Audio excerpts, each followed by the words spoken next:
Hi there, Simon Atkins here from Perth Property Investments. Hope you're well, hope you're doing well. I get a lot of people that are looking to retire in the next 10 or 15 years asking me a question about property and saying, look, if we're looking to use property as a vehicle to invest in the next 10, 15 years, create some residual income and bolster our nest egg, bolster our retirement savings, get ourselves into a stronger position, then how's it going to happen? Because over the last 10 years, the property market in Perth hasn't been much chop. And, what's to say the next 10 years isn't going to be the same. So I guess my answer to that is property markets move in cycles is the first thing to understand. And the cyclic nature of property is that because we have boom periods in the market, and like Perth's last boom period would have been into 2006-07. The few years leading up to that, Perth doubled at about I think it was a 4-year period leading into 2006-07. In 2006, it grew about 40%, the market just in that 1 year alone. So huge amount of growth during that period.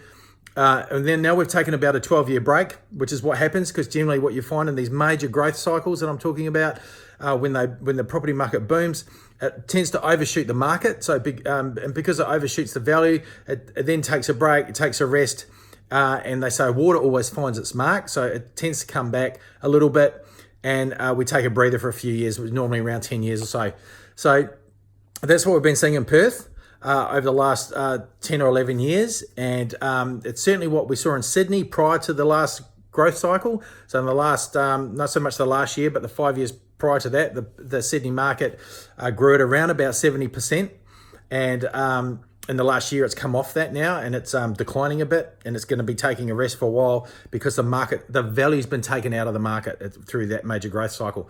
But the 10 years prior to that, Sydney, again, was probably the worst performing capital city in Australia in terms of growth. So it's important to understand that you have these periods of when the market takes a break, and it's almost like preparing then for its next positioning itself for its next growth cycle. And that's really what Perth's been doing over the last 10 or 12 years.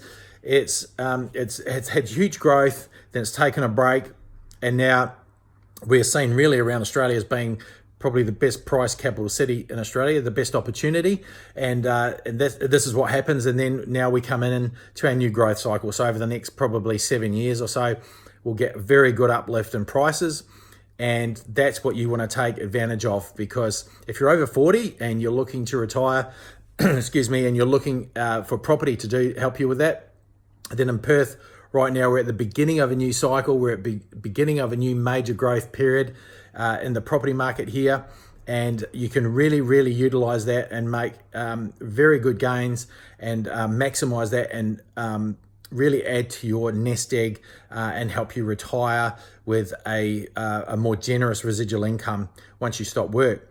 So it's really important that you take advantage of this major uplift that we're going to get in the Perth market over the next few years, because if you're over 40 and you're kind of looking at the next 10 years or so to retire, you're really not going to get another opportunity to invest in Perth, that is, in a major growth market, because you'll be, by the time it comes around to its next growth cycle, that's going to be about probably 20 years, 15 to 20 years down the track.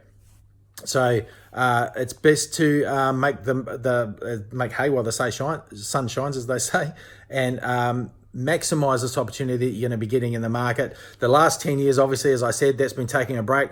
That doesn't mean the next 10 years is going to be like that at all. It just means that we've gone through that part of the cycle and now we're entering the new growth phase.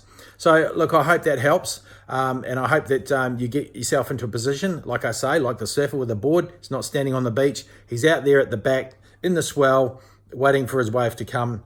And he's sitting in the swell because he doesn't want to miss the wave. So you want to position yourself and you want to start accumulating over the next 12 months so that you're in a position to take absolute advantage of the growth market that we've got to come. So I hope that helps, and I hope to talk to you soon. Bye for now.